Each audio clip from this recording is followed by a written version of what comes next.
Excited ka na. Excited ng ano, From transformation. Pangasinan. Ilang hours biyahe mo? 4 hours. 4 hours. Pero dyan ako nag-stay sa ano, San Bartolome. Okay.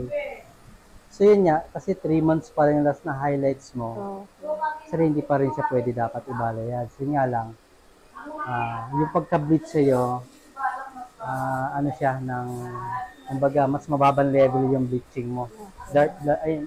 Yung blonde lang yung ginawa sa'yo. Okay. So, re-repress ko lang siya, ma'am. Sige. Pero may part na magdadry dito, yun yung sabi ko sa'yo. Kasi dehydrate na yung dulo. Okay sa'yo. And then yung gusto mo yung pagka-gray, basta kaya ng buhok mo, ha? Sige po. Ikaw na bahala. Sige. Tapos yung gupit mamaya na lang po. Okay. Sige. Okay. Pa-prefer ko lang, mama. Sige. Thank you. Thank you. Ayan na yung kulay mo, ma'am.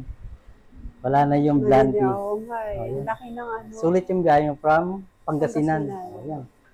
Sulit naman. Ayan. Saka naka-blending na siya, ma'am. Oo. Hindi tulad kanina kasi yung ginawa sa'yo na balayage, parang highlights lang. Highlights siya. Yan. Ito yung balayage na ginawa natin. Ganda, gabi. Dark ash gray na may pagka-melting. Brown yung base niya.